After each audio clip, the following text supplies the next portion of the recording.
星秀。谢谢大家，谢谢。各位晚上好，欢迎来到金星秀，我是金星，非常高兴。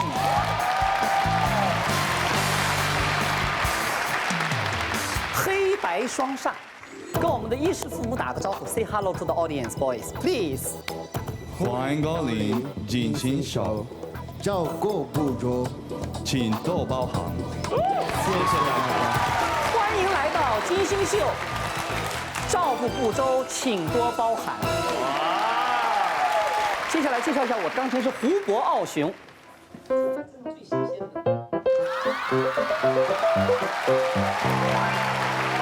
Thank you。还有我的助理小南啊，很洋气，很日系，很时尚。你看，尤其那个小短腿，特别日系。真相只有一个，但是我不知道是哪一个，希望大家多多关照。Thank you very much, boys. Go outdoor, protect me, get the big power. Out. Thank you. 掌声。Thank you. 最后就剩下大家眼前这个主持人了，怎么样？还可以吧？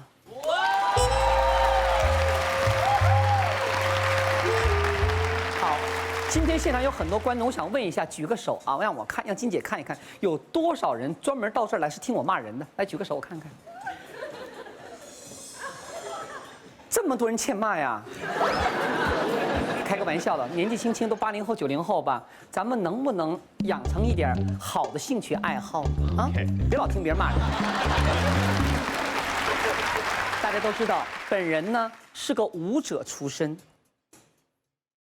这几年呢做了一些真人的选秀节目、舞蹈选秀节目，然后呢就落了个名声，叫做毒舌。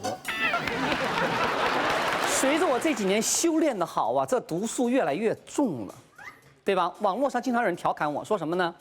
现在啊，中国有4大毒，什么呢？毒蛇的牙、蝎子的尾巴、3鹿的奶粉、金星的嘴巴。前2条我还认可，毒蛇的牙、蝎子的尾巴，把3鹿奶粉跟我扯到一块算什么回事啊？大家回想一下，其实我真有那么毒吗？有那么狠吗？没有。以前直接也好，间接也好，被金姐骂过的人，或者即将被金姐骂的人，姐呢，现在在这里送你们一句话，记好了，不要怪姐狠，姐对自己更狠。如果你敢对姐狠，姐就告诉你什么是狠。如果你认为姐真的狠的话，那是你不了解姐爱你爱的有多深。我以前说那些话呀，完全就像是热身 warm up 活动。真正的狠话从现在开始，因为我们社会需要一些人说一些真话实话，所以从现在开始，金姐开说了。既然是金星秀的第一场秀，那咱们先说说什么呢？在上海人嘴角上经常挂的一句话叫什么？叫做腔调。Thank you， 谢谢。咋样弄？俗话说，佛靠金装，人靠衣装。当你对一个人不了解的时候，你首先从他的着装上来判断这个人，对吧？今天呢是我的首秀呢，所以我特意穿了这个旗袍，我选这个颜色也是图个吉利呀。很多年前有一部电影特别好，我特别喜欢那部电影，大家什么《花样年华》哦，哇，特别好的一部电影，里面张曼玉的旗袍漂亮极了。当时这个电影播出来以后，哎呦喂，我有个闺蜜啊受不了了，马上给我打电话，她知道啊，姐姐我是个旗袍控，然后打电话说，星儿，你认识那么多做旗袍的师傅，给我介绍几个。我说干什么呀？我要做几件旗袍。我说可以。我说你准备做什么样的款式啊？他说的，哎呀，就把张曼玉那个一模一样的给我做几件就可以了。我说不行。他说为什么？我跟他一样就可以了。我说不行，因为张曼玉穿旗袍的时候，她旁边站的是谁呀？梁朝伟。对。我说姐们儿，你穿了个旗袍，你旁边站的是谁呀？你老公长得跟曾志伟似的。这画面能看吗？开了个玩笑了。但是如果你真想做旗袍的话，我真不建议你做像张曼玉那样的旗袍。为什么呢？那个旗袍是为电影画面凹造型的，在生活当中并不实用。它的每个旗袍都比平常的旗袍高出2寸的脖领，把张曼玉脖子挺得高高的，而且特别的裹身，裹身之极，因为她走在巷子里边，她要看那个造型的感觉，回头看看梁朝伟，这个画面是迷倒你们的。你见过张曼玉在那个穿着旗袍坐在那儿了吗？没有。再瘦的女人穿了旗袍以后，一坐下来以后，小肉还会鼓出来的。如果你有1圈的话，那还好，那叫甜甜圈。如果你一坐下4、5圈的话，你就是米其林轮胎了。明白了吧？所以说，旗袍特别讲究，但旗袍呢不是窗帘，往身上一挂就完事儿了。旗袍一定要跟这个女人的气质、身份、年龄都要准确的吻合。所以说讲究太多了，今天谈不到旗袍，但我谈一点，就旗袍的开叉都有讲究的。如果旗袍做得很宽松，旗袍开到这个地方的时候，这说明这个女人呢是个过日子的人。她要走来走去，干活方便，不会那么裹。如果这个女孩穿旗袍裹得特别的紧，把那个叉开到大腿根、屁股这一块了，这个女人是职业的，是有目的的。明白了吧？哎，那姐，那要开叉开到这儿呢？开到这儿啊？那是越南人。他们开到这儿啊？哎呦，越南的叫长衫真开到这儿，它里面穿裤子的。明白了吧？你看吧，真是改不了本性哎。当姐姐一谈到女人穿旗袍，一谈到一开叉的时候，所有男孩子眼都冒绿光了，开始。来，导播少2个观众镜头，就那几个小伙子，戴眼镜那个，你给了个特写。是你。我刚才说女孩穿旗袍了，但是我觉得前一段有一个文章让我看了以后吧，又感叹又有同感，同时又在摇头。什么文章呢？你肯定看了，小南。有一篇文章什么？中国男人配不上中国女人。对，这个谬论我看了。你不赞同吗？我不赞同啊。为什么呢？我感觉我穿的挺好的。我觉得中国男人在穿衣方面、讲究方面，照女同胞们还是略差了一点点。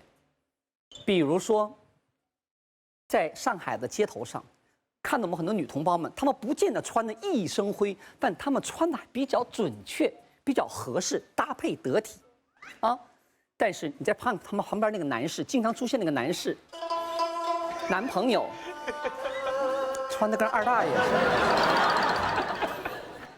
这话语可能有点偏激，但不无道理。我曾经认识一个大哥，人特别仗义，特别豪爽。都非常好，生意做得也很好，就是在穿衣这方面吧，太没那个意识，也不讲究。然后呢，跟我接触比较多，称兄道弟的，就谈得很热乎。有一天啊，我老公汉斯啊，那个德国人就觉得哎呦，怎么回事啊？也不好意思直接问我，拐弯抹角的问，说的，你和那个大哥到底什么关系呀？吃醋了。我一听，哎呦，明白了，我当时就乐了一下。微微一笑，走到我老公身边说：“亲爱的，你就放1000个心吧，你老婆绝对不会冲一个穿着尼龙丝袜子的男人放电的。”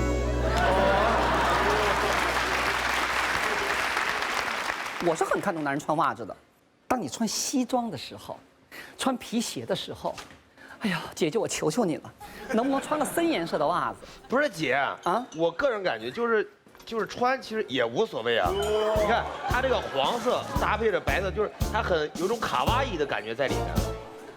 那你回岛上去卡哇伊去。我也是。给你们讲个故事。去年啊，圣诞节的时候呢，我自己办了一个慈善 party， 因为是我办的 party 嘛，对吧？我的地盘我做主了呀，所以我定了2条规矩。什么规矩呢？请来的所有的企业的老板先生们，你们可以带女伴来，但必须得带正房太太。不许带什么小三儿啊，什么红颜知己呀，什么女模特啊，什么干女儿啊，一边待着去。干了这。第2个规矩呢，所有参加慈善晚会的男士们都要西装、扎领带或者是带领结都可以，女士们一定要长礼服，不见得西式中式可以，一定要拖地的，不能是那种超短裙的。明白了吧？好了。这规定不过分吧？但是呢，很多人还不守规矩啊。大家如果知道的话，知道姐姐办的是圣诞节的慈善舞会；要不知道的话，以为我办的是万圣节的呢。穿什么样啊？你说你来了吧？你穿个西装，里边穿个衬衫，我们进的餐厅都有空调的，能冷到哪儿去呀？对吧？再说你不开车来的吗？是不是啊？至于吗？在衬衣外头啊，还穿了一个红色的毛背心儿。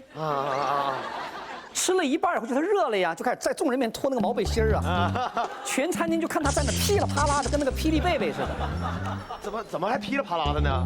冒静电呢。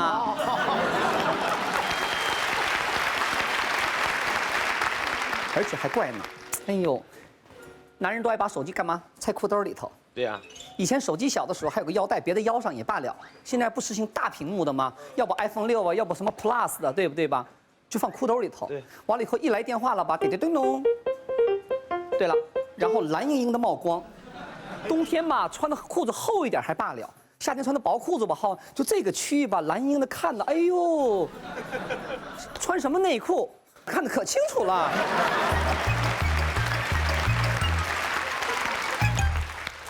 所以说呀，这人穿衣服有没有腔调啊，跟花多少钱一点关系都没有，是基本的一个自我的管理意识，啊，这个是我觉得跟咱们中国的男同胞们提个醒，对吧？所以你们女孩子如果想让自己体面的话，有腔调的话，可以很间接的提醒你身边的男人，如果他不接受的话，你默默的改变他，这也是女人的本事哦。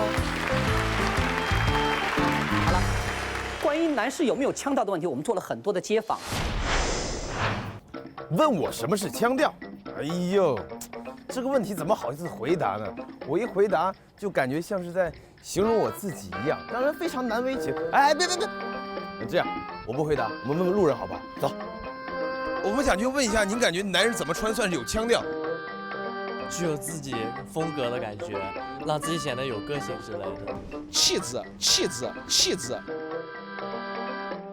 爱女人的男人最有腔调，爱老婆的男人最有腔调。怎么有腔调啊？显瘦就有腔调，特别是对胖子来说。最会穿衣服的男生，一定要么就是小鲜肉，要么就是老男人。主要是长得好看，就是有腔调的人。比如做人要有格，做事要有调，总体要有格调。有没有什么小细节是一定要注意的？就那种颜色让人看起来很舒服那种感觉。可能这边有点红了，我觉得鞋子我也配个红的。我穿西装比较好，因为好扫脱眼睛。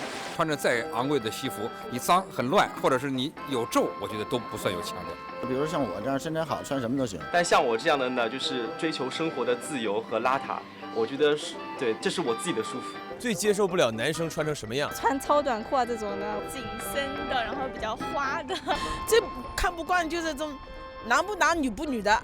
我最不能接受犀利哥这样的穿着，不要太过豪华，装饰太多。有腔调的男人，第一点要尊重我们金老师，第二点必须看金星秀，提高修养。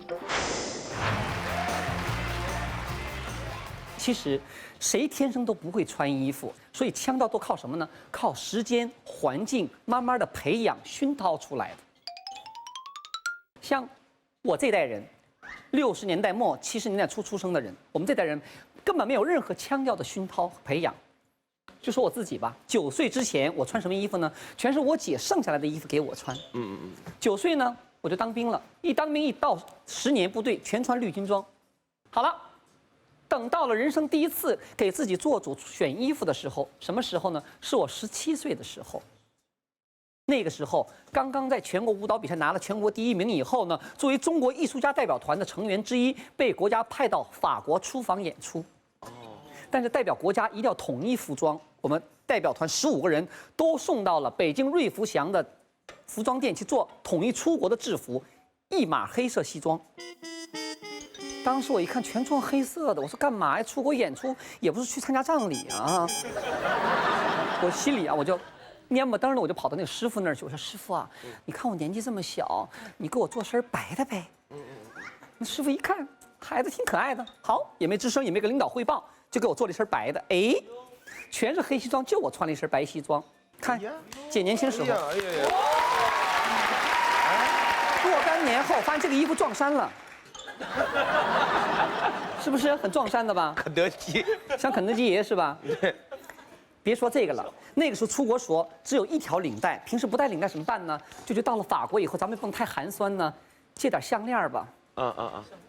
对呀。没有啊，军人哪有什么项链呢？借、啊。就管我的朋友借吧，朋友也没有啊。最后我们想尽了办法，我终于在出国前脖上挂上了一个黄澄澄的金项链，还金项链呢，镀了金的钥匙链，真的。我真不开玩笑，就是个镀了金的钥匙链，我挂在脖子上当项链出去了。哎呦！然后呢，一直在部队里穿军装，头发也没个形状啊。出国了，又到法国去了，咱们不能落伍啊，时尚之都啊，就说烫头吧，领导也允许了，还公费给你烫个头。这样烫完头以后一出来一看，哎呀，那头烫的跟羊屁股似的。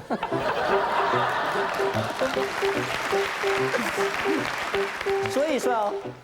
就在1985年的一个温暖的午后，17岁的我就顶了一个喜羊羊的头发，穿了一个跟肯德基老爷子一样的白西装，出现在法国的街头上。那个时候是我第一次给自己选衣服。谢谢。其实我还想说呢，有的时候人不是衣服光鲜的事儿，光鲜亮丽是没用的。人呢，首先要有什么呢？内在的充实。有了内在的充实以后呢，你才有外在的饱满。光靠衣服是没用的。说到这里啊，我真要顺手要拍拍我们上海人的马屁了。怎么讲？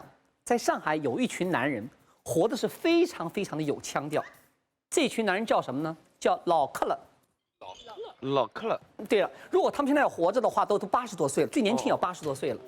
倒不是他们穿的衣服多么昂贵，但是哪怕这些老克了们出门买个菜，他们都会把那个穿的笔笔挺干干净净，从头到脚收拾的一丝不苟的，就那个苍蝇落在脑袋上都滑下去了。衣食住行反映的是什么呢？生活品质，品质成熟了，自然就流露出腔调来了。说起来，这些老克了们越来越少了。我们现在只能从一些图片呐、信箱看到他们，从那些 VCR 上看看那些昔日上海滩上有腔调的男人是什么样子。来看看 VCR。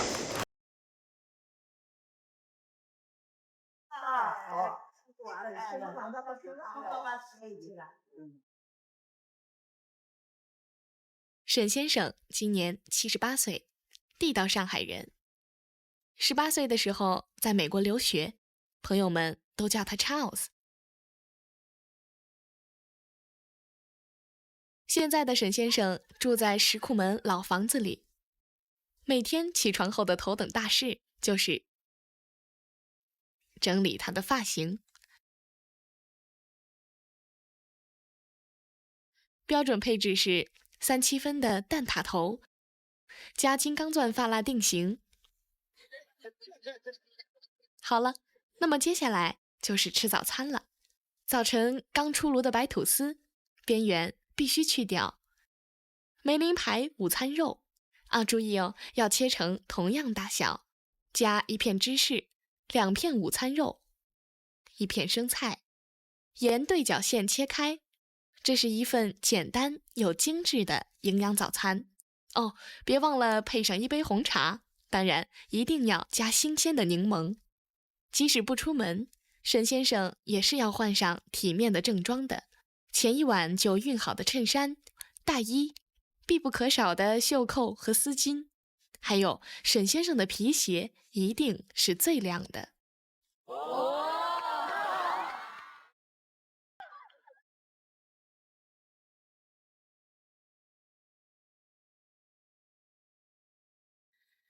玫瑰花是沈先生最爱的花，也是他最爱的花。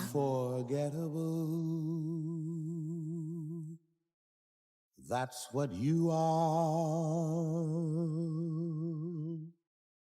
阳光温柔的下午，1杯咖啡，1块蛋糕，点一曲他最爱的爵士乐，想想以前的那些事，那些人。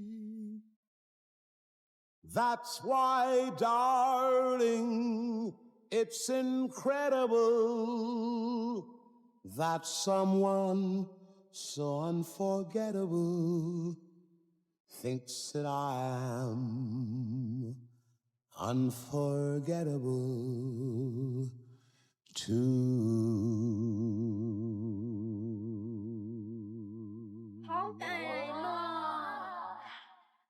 让我们给那些老克勒们鼓鼓掌，漂亮是吧？在我的生活当中呢，我还真碰到一个老克勒，亲眼见过一个，有名吗？这个人，这个老克勒，哈哈，按照我们宋丹丹姐姐的话，那是相当的有名啊。这个老克勒很有名的，谁呀？大家都知道，我在欧洲游历回来以后呢，我就住在北京住了几年。我在北京住在什么地方知道吗？住在一个非常非常有名的胡同。八大胡同。八大胡同，你家才住八大胡同呢。小妹妹不知道八大胡同什么吧？红灯。我给你普及一下，解放前在旧社会，八大胡同，北京八大胡同是北京的红灯区。哦。明白了吧？妓女啊，瑶姐啊，全住在八大胡同。谁住八大胡同啊？我告诉你，没有。我住的非常有名的胡同，叫做史家胡同，历史的史，家庭的家，史家胡同。可是当我搬到那个胡同以后吧，我发现，哎呦，我那个邻居啊，比这胡同还有名。哦。左边谁呀？外交官乔冠华的太太张涵之家。张涵之知道是谁吗？不知道。是那个晃姐，知道吧？洪晃。不知道。洪晃你不知道啊？洪晃的妈妈张涵之，她洪晃是谁呢？洪晃是原来陈凯歌的前妻。哦。哎呦，这个信息量太大了。哎呀，他在那个姜文的《一步之遥》里头演那个妈妈。哦。那个是他们家的四合院。后来呢，张涵之女士去世了以后呢，就是国家就把这个房子给收走了。好了，左边的邻居说完了，右边的邻居是谁呀？就是我说我见过那个有名的老克了，上海人，红色资本家荣毅仁荣老板。哇！左边是外交官的家，右边是荣老板的家，中间坐在我的家，四合院。那个时候啊，姐就有这个习惯什么呢？好这口，喜欢穿旗袍。哦。你想啊，一个女人穿个旗袍，我在上海滩上走在巨鹿路上啊，逛个小店啦，然后走在淮海路上啊，哎，大家觉得挺好看，但不会觉得特别怪，因为一个女人穿旗袍在上海这个画面是对的。但你想想，在那个时候，一个女人穿个旗袍，在北京胡同里飘来飘去的，哎呀，吓人的，多瘆人呐！对呀。后来呢，北京不出现了一个词嘛，叫做北漂。我想啊，这个词啊，可能就从姐这飘出去的。对对对。不管它了。那天呢，我也是穿了个旗袍，拿了我的包，然后准备跟闺蜜去见面、去聊天了，喝茶去了。出了门，在胡同里头走，北京的胡同也不宽，有的是跟咱们上海的弄堂也差不多。拿着包走着，这个时候看我们右边的邻居门一打开，荣老板的车出来了。哎呦，我一看，啊，荣老板要上班了。我在前面走，我车静静在后边跟着我，我都知道那个车里边的荣老板的眼睛和他司机全看着我。我在前面就想，哎呀，这挡着人的车多不礼貌啊，给让开呀！但是胡同那么窄，往哪儿让啊？说姐姐不能贴墙根吧，对吧？一般贴墙根都是姚姐啊，对吧？姐姐是个大家闺秀啊，想但多不礼貌啊！想着想着，我就走到胡同口了，正想很歉意的道个歉呢，人家荣老板的车静静从右边唰飘走了。哎呀，瞧瞧这腔调，红色资本家就是不一样，漂亮。N 多年以后呢，姐姐搬到了上海了。有一天呢，我也碰到了一个情况，我就想效仿了一下荣老板的风度，咱也玩玩腔调嘛。那天我进到我们小区，前面有个阿姨刚买完菜，拿了菜在前面走着呢。我就想起了，哎呀，向荣老板学习吧，咱也飘着吧，在后边飘的，紧着阿姨后边。阿姨走着走着，突然发现，啊，我走上来，你干什么你啊？你开车你不按喇叭，你开什么车呀你啊？吓死我了！我把车窗摇起来，正想给这个阿姨解释呢。阿姨说：“啊，怎么开车这个？哎呀，哎呀，是金老师啊！哎呀，不好意思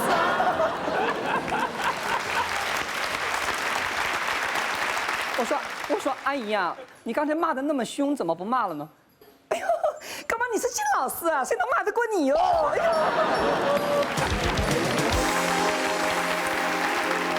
后边还补了一句呢，圈中没找出第二能骂得过你的人呢。有人说腔调吧是涵养，但是我觉得这个话吧也对，也不全对。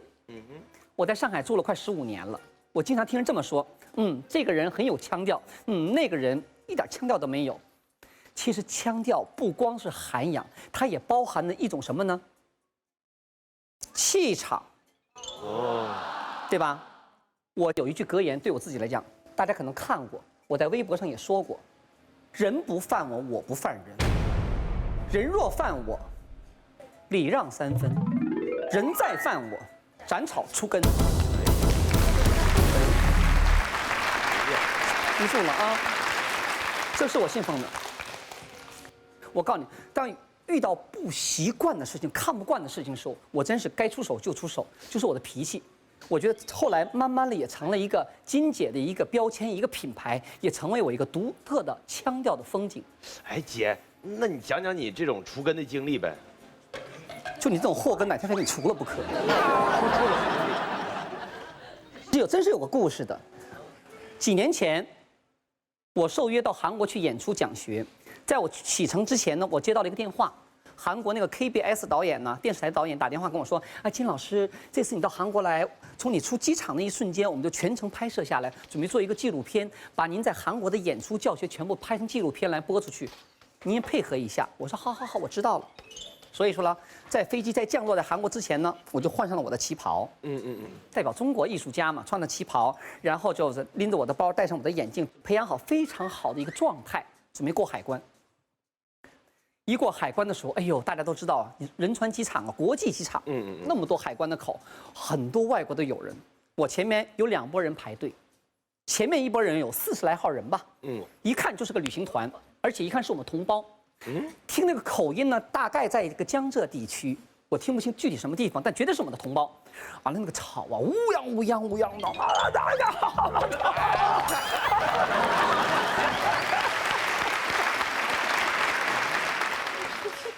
这时候打个岔啊，咱们中国人现在有钱了，咱们中国人声音大，说话吵，我觉得在咱们国内什么地方咱们都能接受，因为我们都是一奶同胞，大家都能忍，都能认，哪怕不喜欢吧也没办法，都是一个文化里出来的嘛。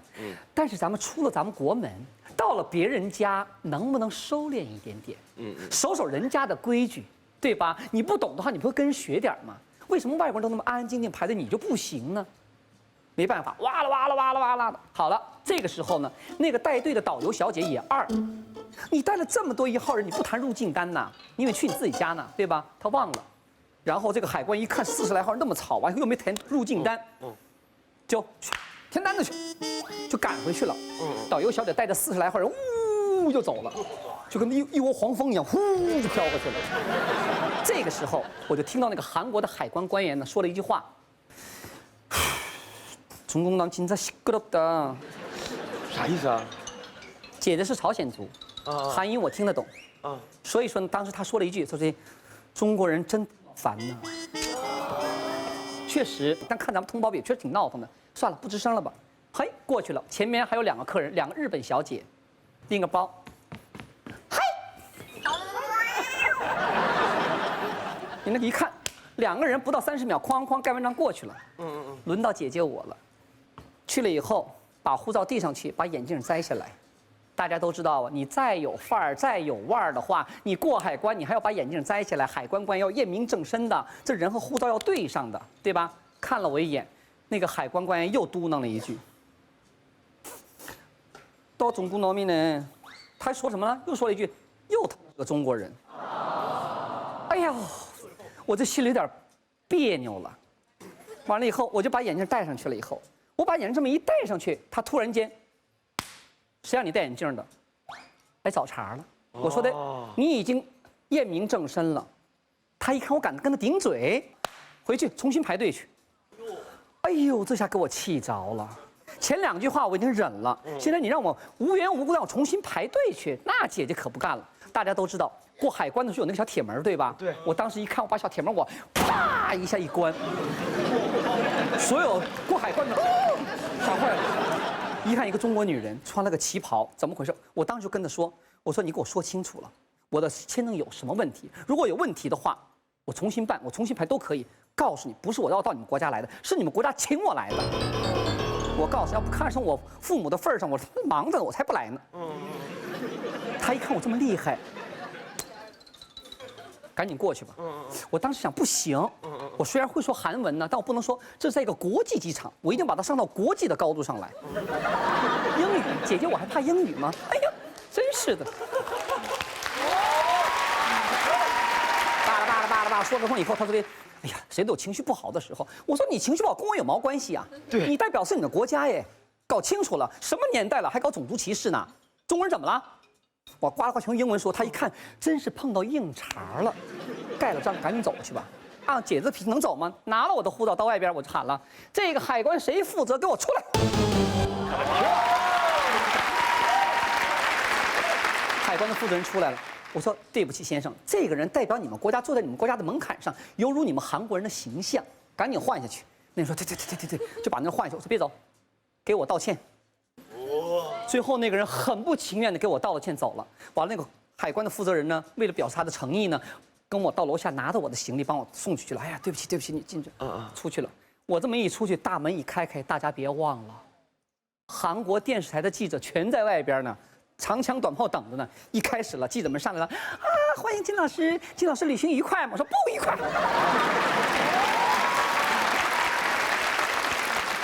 那边介绍呢，哎呦，金老师啊，对韩国的印象怎么样？说不怎么样。这个时候那个导演呢说的，嘘，别拍，这会儿别拍。好在呀，后来呢演出啊讲学都很顺利，但是确实一进国门时候确实被刺激了一下子。还有一次我从欧洲演出回来，没被外国人刺激到，被咱们自己的同胞给刺激了一下子。从国外回来嘛，咱们支持国货嘛，咱们要买国航的飞机票嘛，对吧？大家都知道我们国航的空乘小姐漂亮，选的跟人间的似的，一个人那小姐长得比飞机还漂亮，哎呀，对吧？训练的也挺好，上飞机了以后，小礼服穿的、制服穿的在那看着你。飞机起飞了以后，小姐们推着饮料车走到跟前。Would you like something to drink? Coffee, tea, or Coca-Cola? 不错啊，彬彬有礼的英语也不错。一看，到完有礼貌的客人到下来。走过去了以后，到这边，喝什么？我在后边看，喝什么？哎，刚才那个彬彬，这是什么彬？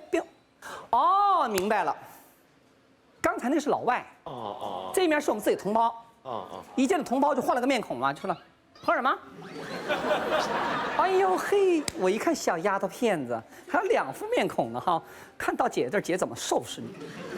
一会儿过来了，走到我这儿来了，上下瞄了我一眼，喝什么？我装作听不懂的样子，我说的 ，Sorry, I don't understand。我问你喝什么？我说 Sorry, I don't understand。Would you like something to drink? Coffee, tea, or Coca-Cola? 我瞄了他一眼，我说，成真儿。干得漂亮！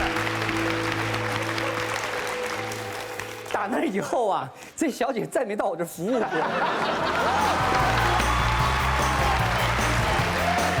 所以曾经有问我朋友打电话说的，金老师啊，那时候你讲到腔调了，像我们打工族，我们可不可以生活的有点腔调呢？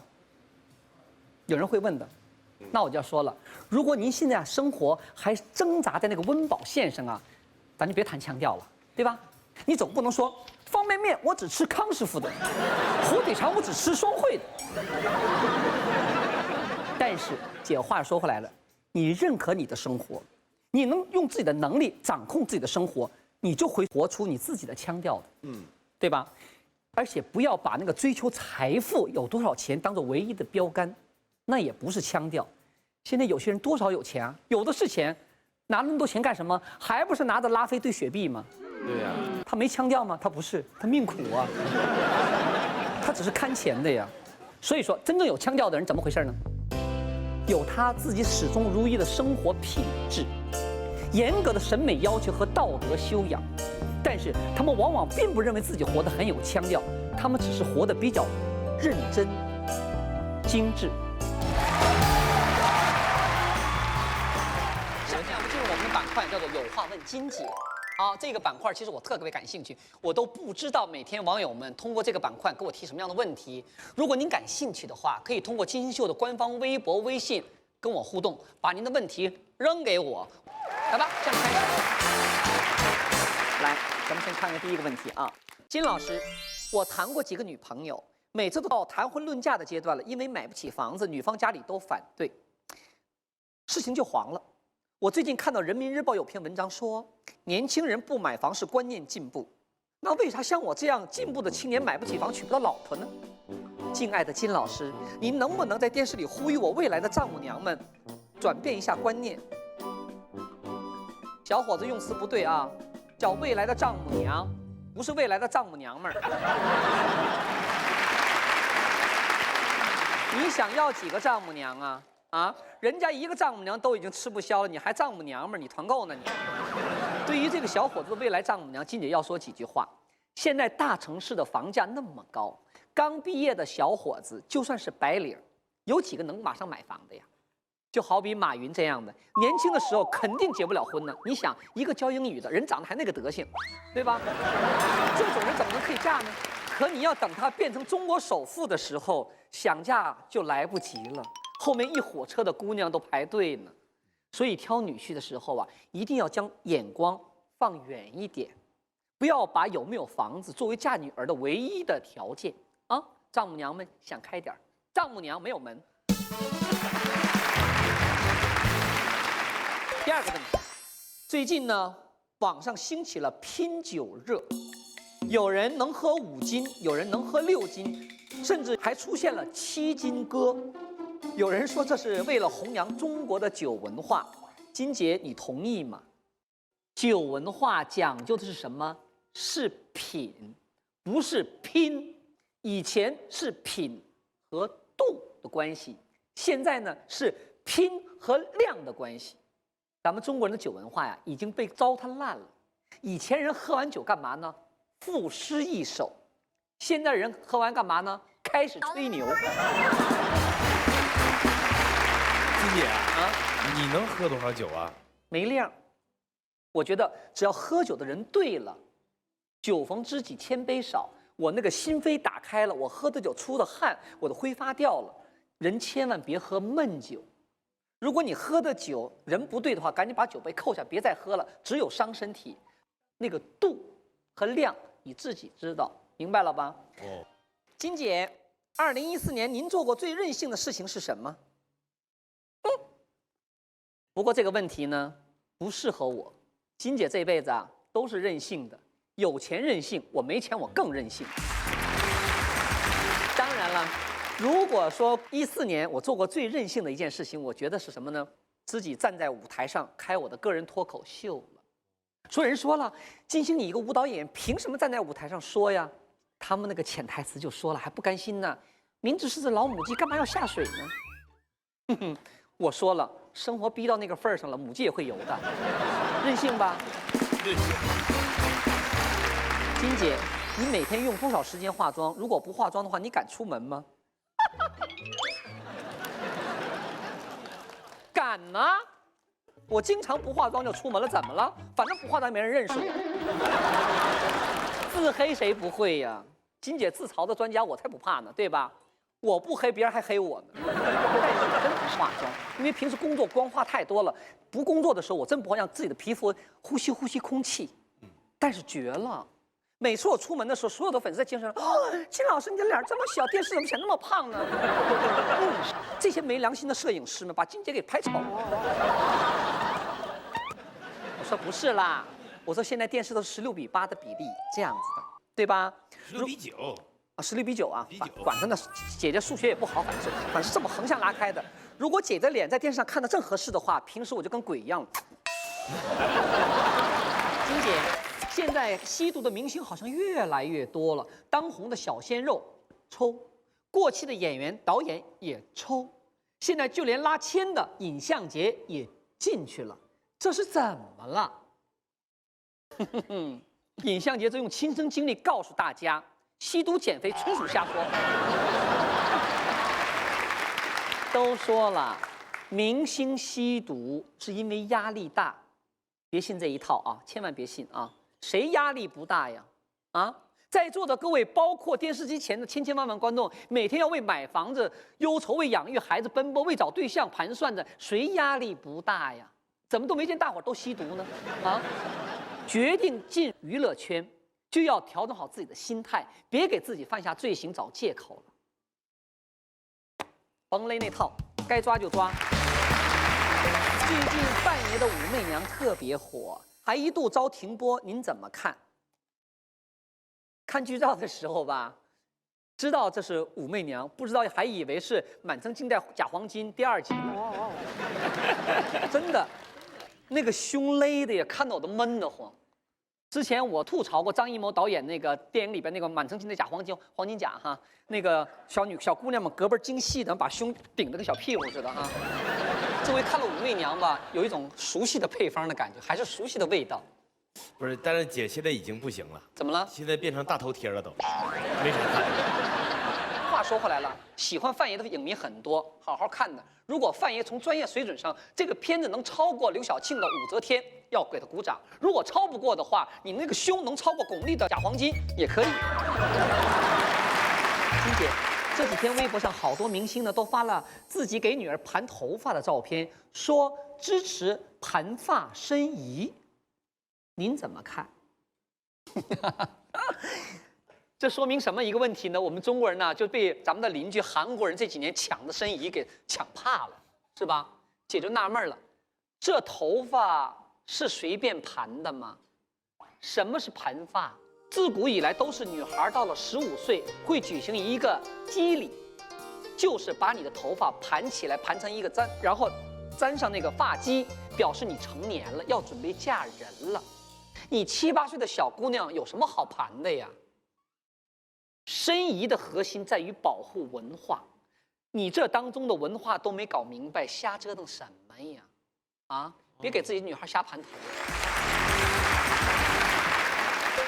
金姐，我是一个南方人，我们城市因为交通常常堵塞，最近突然发布了小汽车限购令，有关部门立刻封锁了汽车的4S 店，禁止汽车买卖。您觉得这样做妥当吗？哎呀，这怎么说呢？这叫做头痛医头，脚痛医脚，要从根本上解决问题。光封锁4S 店有什么用呢？根本不够的，对吧？应该把汽车加油站一起封掉，既可以解决公车私用，又可以减少能源消耗，对，还可以降低什么 PM2.5的排放，又反腐又环保，何乐而不为呢？金姐，有天我跟我的先生聊天，说万一他中了500万怎么花？他说他要买什么买什么买什么，居然到最后100块都不给我，我要跟他离婚。我觉得还是别离婚了啊！就你们俩这个智商太匹配了，离了婚肯定都找不着下家的啊，凑合过。最后一个问题，金姐，我先生晚上总在 QQ 上和一些陌生的女生聊得很晚，我劝过他，还被他嘲笑说我小心眼儿。我也想看他 QQ， 又怕他生气，你说我该怎么办呢？没什么怎么办的，金姐劝你，你也上个 QQ， 你也聊，看你俩谁聊得开心，说不定哪天你和你先生在网上又重新 QQ 上了。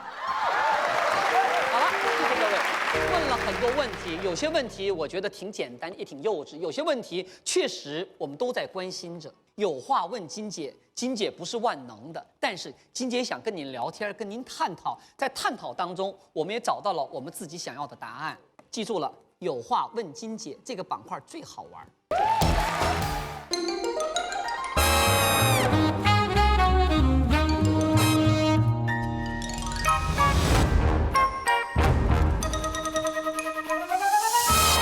欢迎来到金星手。他年近40，却有着少女般清澈的眼睛。他身躯娇小，却迸发出惊人的能量。他用爱情和演戏感知世界，戏里戏外，他都毫无保留，就像飞蛾一次次扑向火焰。欢迎回来，欢迎回来，欢迎回来，回到金星脱口秀。今天呢，我请到了一位特别的嘉宾，他谁呢？大家非常熟悉了，大明宫词里边的小太平公主。画皮里边的小维。粉丝儿们呢，粉条们呢，粉丝们亲切的管他叫做周公子。周迅小姐有请。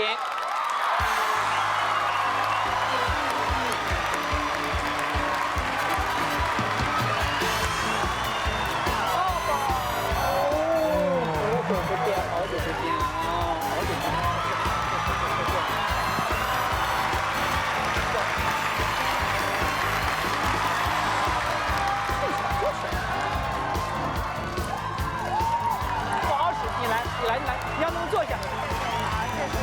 哎呀，请坐。好，请坐，请坐，大家请坐。坐下了，坐下了。好，听我讲，听我讲。咱俩换地儿吧，走吧。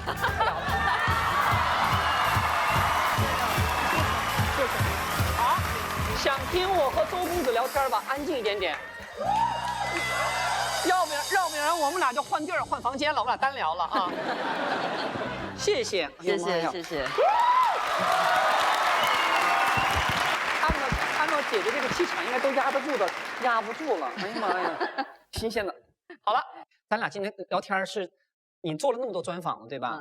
咱俩是按照那种你习惯的那种假模假式的模式呢，还是按照姐的模式呢？按照你的，按照我的模式。对，按照姐的模式。按照姐的模式哈。不过假模假式我也试一下啊。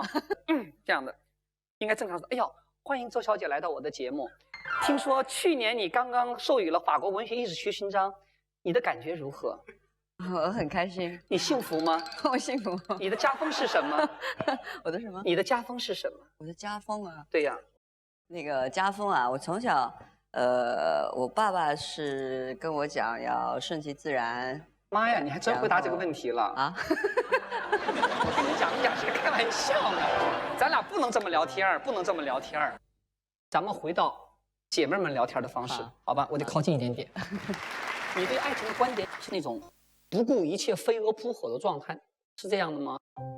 以前一直是这样的，就是飞蛾扑火。我觉得我现在也是这样的，还是这样的。对对对。如果你感觉对了，你不顾一切会扑上去的。对对对对对。现在会慢一点，慢一点。对，以前是以光的速度唰就过去了。你是很容易相信男人那种女孩吗？是。是啊，傻女孩一个。对。男人伤到你，你会恨吗？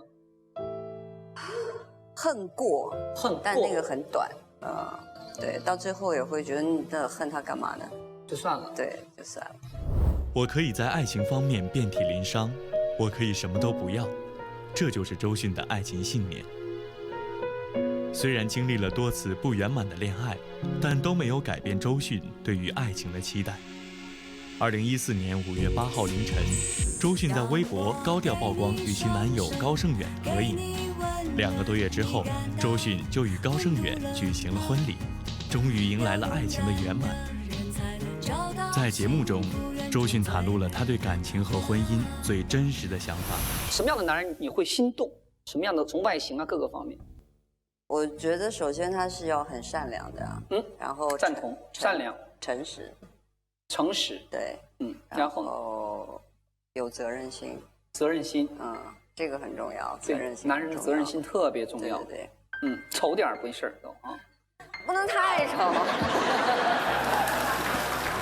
我觉得男人有时候长得不好看，但是很有魅力的那种。就是你接触时间久了，你会觉得他越来越有魅力。对呀，对。你想徐帆看冯小刚，绝对漂亮着呢。是，对吧？是，对，我觉得那些都可以非常的不重要。对，其实到最后生活在一起，这3个品质是非常非常重要。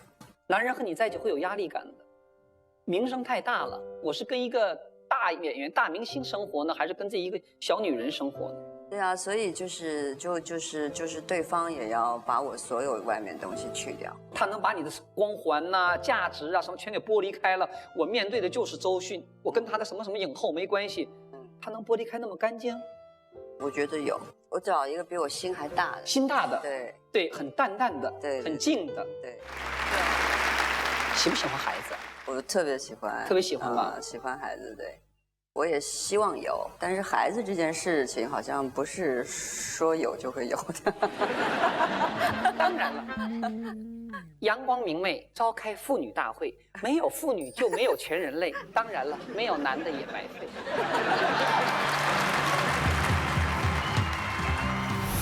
在周迅的爱情得到圆满的同时，她的事业又一次攀上高峰。2014年，周迅在多部优秀影视剧中出演了一个个颠覆性的角色。不带酒连命不好，生在那么一个家里。这女子啊，经了土水的手，就算清白了也说不清楚啊。九儿，我妈都还没跟，你说我早跟了，你有没有觉得？不就是早更吗？你千万别走心，早更早脱生。是件高兴的事吧？什么呀？我有女朋友。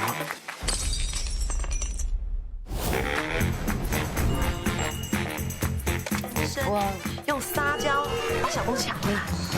至此的行动代号是撒娇女人最好命。你最近又接了个什么新片子来着？撒娇的女人最好命。你会撒娇吗？我就是不会啊。所以我在想，咱俩握握手，姐姐不会撒娇，女人一定要会撒娇才命好，真的。所以我就在想，哎，要不然我趁这个电影去学一下。学几招了吗？学了吗？那种。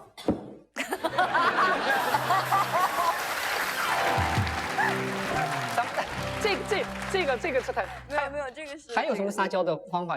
就是我觉得大家还是去看吧，因为这个很难去在现场弄出来。男主角谁呀？男主角是黄晓明。他没口误喊成你 Angela 没喊出来。黄晓明没口误啊，一看出来，呀 Angela。没有，他还是挺明确的，是吧？把那个彭导那个片子杀青了以后，你又接了个什么新片子来着？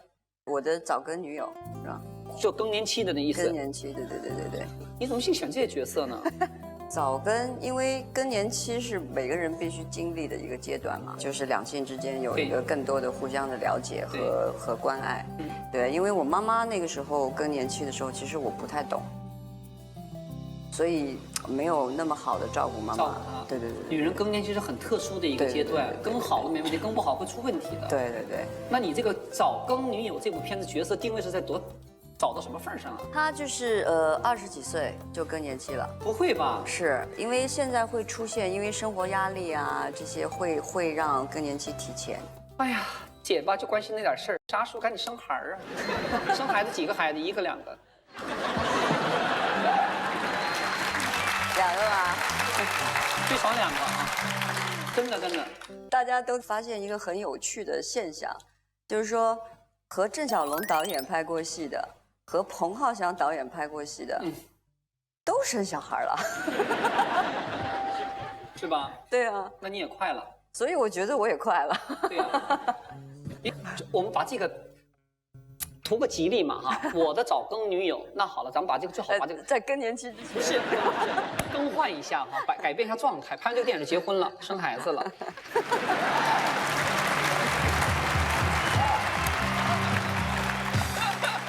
你在选择角色当中，其实很多东西也是一个从来没碰过挑战性的东西，更感兴趣是吧？对，它还有一些，比如说红高粱这个角色，我当时看到大纲的时候，他给我很多力量。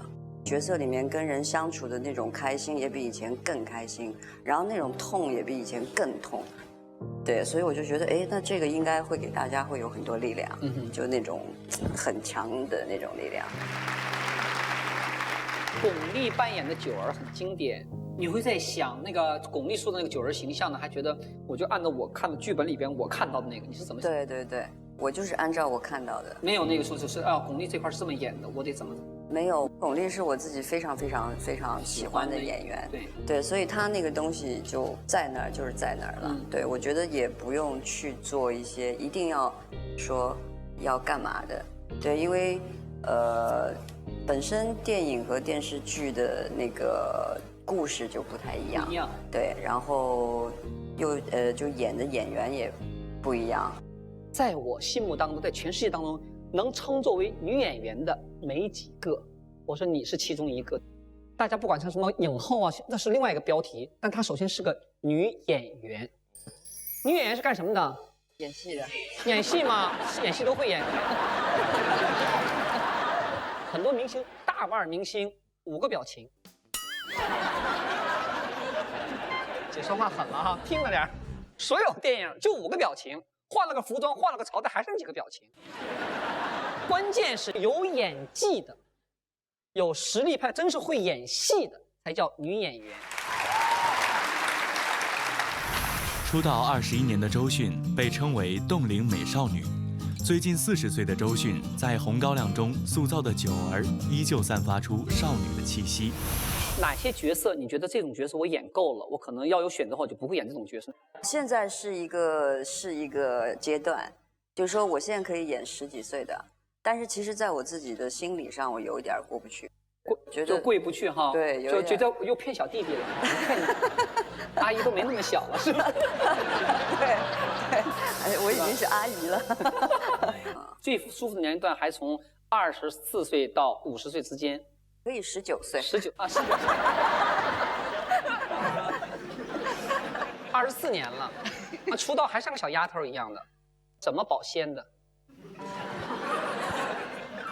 我觉得我老像小孩子。就想事情啊什么的。你说对人的判断、对事物的判断，还是平时状态都像小孩子？都有。我觉得，当演员他应该有一个责任是让自己很干净，对，然后是保持一个很简单的，然后很小孩子的感觉。你在演角色当中进的角色，我觉得很快的。其实我看你最打动我的，你都可能忘了。N 多年前，你拍了个 MTV， 不知道是谁的 MTV， 陈明啊，陈明的吧？啊，那个女歌手是吧？幸福，完了你出了个那个54那个学生头，对吧？在那个窗沿上，完一个男青年骑个自行车过去，你就这么一个动作，就看过去。我曾那么接近幸福，你却将我冷冷放逐。哎呦，我说这个女孩子的节奏感太好了，就是身体的节奏感。我看怎么看，在镜头面前，然后眼神看过去，那个眼神流连的，就是整个节奏感天生的。我当时就看，哎呦，这女演员节奏感太好了。我小时候去过舞蹈学校学过3年跳舞。你对舞蹈有概念吗？那个时候没有很明确的概念。你爸你妈就让你去了？对，就让我去了。我15岁吧，而且我也是小时候在电影院里长大的，我是看电影长大的。怎么讲？就是我爸爸是电影院的。放映员，然后也画海报。哎，你爸爸画没画过你的电影海报？他没有，他现在基本上就不动笔了。不动笔了。对，他现在基本上是种地和钓鱼。种地和钓鱼，对，富豪生活呀。对吧？有一天在那个院子里面，它是一个小小的院子，然后我爸爸在捆那个就是秋天的那个叶子落下来嘛，然后有一些藤要剪掉啊什么的。他就在那儿捆。我说爸，我说其实我们到最后也就是这样的生活哈，就有一片小小的自己种一种哈，然后很安安静静的生活。我爸就说对啊，15岁考到舞蹈学校，就是哪怕胡思乱想啊，有没有想到今天我周迅会是这么一个样子？没有啊。那你最胡思乱想是想到什么份上了？我想当音乐家的。就这哑巴嗓子还唱歌呢？小时候不是这样的，我是从，你看嘛，就敢这么说话，那受什么刺激，嗓子变成这个样子了？没有，就到了那个成长期的时候，成熟期的时候，他自己就变成没有，你入道比较早。一拍戏，时间颠倒，就在成长发育期间，如果弄不好就会倒嗓子，太累了，疲劳。哪个歌唱家在我们成长过程当中给你影响最大？你说，哎呦，我一定要唱歌，谁呀？哎呦，有吗？朱明英啊。啊，就是什么左手一只鸡，右手一只鸭，就那个回娘家那个时候。对。朱明英的《回娘家》，左手一只鸡，右手一只鸭，就给你开启了你对音乐的兴趣。对，就是那时候挺舒服的，就是爱唱歌，爱唱歌。对，小时候觉得特别爱唱歌，然后到变声期的时候，就变成这样了嘛。然后那个就80年代的时候，就大家觉得这样已经不能唱歌了。嗯，对，所以就80年代是不行了，完对90年代末又值钱了。是的，是吧？又值钱了，是吧？啪，这个哑的公鸭嗓就值钱了。对，这个嗓子有阅历了。对，而并不是那种随便可以就冒点小亮音儿的了。对，就是忽然变得很特别了，大家都觉得哎这个嗓子比较少。哎，我那时候又觉得，哎，对啊，又可以开始唱了。有没有尴尬的表演经验呢？跳舞、唱歌有吗？没有尴尬，就是我上台就特别的亮。人来疯是吧？说了吧，看到了吧？这就是天生作为演员的素质。无论你在什么台上，只要带我的时间，啪就亮起来了。对，这是。然后在幕后就会对，幕后就紧张。我到现在演出前我还紧张。我也是。这是可能演员的心态，但你只要一出来以后，镜头面前，只要导演说准备开拍，叭一敲板，灯光一亮，那根筋就叭就出来，就不是人了。那个时候叫祖师爷赏饭吃。对对对，是天生的天赋，天赋有的，有吧？但是我很努力的。是啊。我现在工厂说，哎，好不好？好，我俩拥抱一下，我说一句话，我说，绷住了啊，绷住了，就是舞蹈演员就绷住就 hold 住了 ，hold 住。因为一个女演员，当她在公众面前的时候，她的生活、个人都已经不属于她自己的。有时候再大的能力，有时候驾控不了的，但是能保持一个状态，就像要 hold 住了，绷住，一定得状态，然后。真希望那个男人，本来不说王子嘛，那个外星人哈，外星人来了吃点什么呢？他们说下雪了，该吃炸鸡和啤酒了。你说呢？你来句台词。我们吃水煮牛蛙。水煮牛蛙。雾霾了，来吃水煮牛蛙吧。好，非常感谢我们周公子周迅呢，跟我聊这么长时间，一如既往的。跟着感觉走，绷住了，绷住了，一如既往的，希望你走得越来越好。谢谢，谢谢。